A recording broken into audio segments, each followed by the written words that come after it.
Hello everyone, I'm Justin, and for today's video, I want to talk about a short anime that was quietly released on Netflix a few weeks ago, called Vampire in the Night. I felt that this anime didn't get any promotion or wasn't really talked about by anyone in the community, so I felt it was necessary to at least give it a shout out in this channel. Vampire in the Garden is a short 5-episode story that focuses around the unlikely relationship between a human girl and the Queen of the Vampires, as they both leave their own groups and communities in order to find a place where they can live together without any discrimination. Now, this story has a few metaphors centered around finding yourself in a community that is against your beliefs and wants to mold you into their homogeneous society. And of course, it is a bit of the nose when the two main protagonists are both girls running away from their families to be together. But I don't want to get too deep into what was the real interpretation of the story or what was it supposed to mean.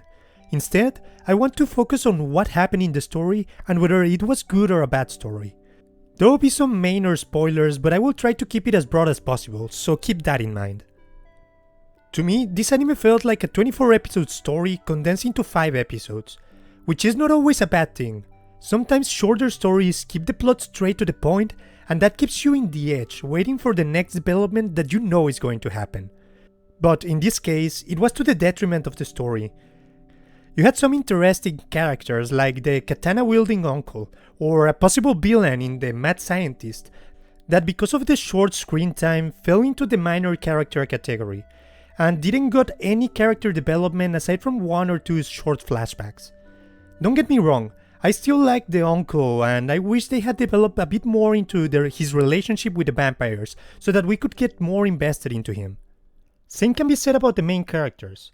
There is no real explanation as to why they want to leave their homes. I guess for the vampire you can understand through her flashbacks about the loss of her loved one and how she sees the human girl as a replacement to her. But for the girl, there is no real explanation why she wants to live her comfortable life in the city knowing that vampires lurk outside. She just one day decides she wants to do it. Not to say that she didn't have any reason, but without a proper backstory, you can't really understand her actions and it makes you feel like the plot is moving the characters rather than the other way around. As for the plot, with such a short screen time, the story should mainly focus on the relationship between the two girls, which to its credit, it did exactly that. There was a clear development in their feelings and relationship through the story, and it was visible how they grew closer together. The only issue is about what was happening besides that. Each episode was technically its own arc, and what happens when you compress a full arc into a single episode and mainly focus on the relationship between the girls? Well, a lot of things are left out of the story, and they just feel unnatural or feel rushed. In the first episode, you have the last bastion of humanity, a giant steampunk city protected by UV lights. All of it under a military regime similar to an ant colony in which everyone is doing their part to keep the society working. Fast forward 20 minutes later and we never see the place again. Or episode 3, where they find this delicate society of a city divided between vampires and humans, in which humans give blood to vampires for protection. But a single human appearing in the city can destroy this relationship and burn the place to the ground in a matter of seconds.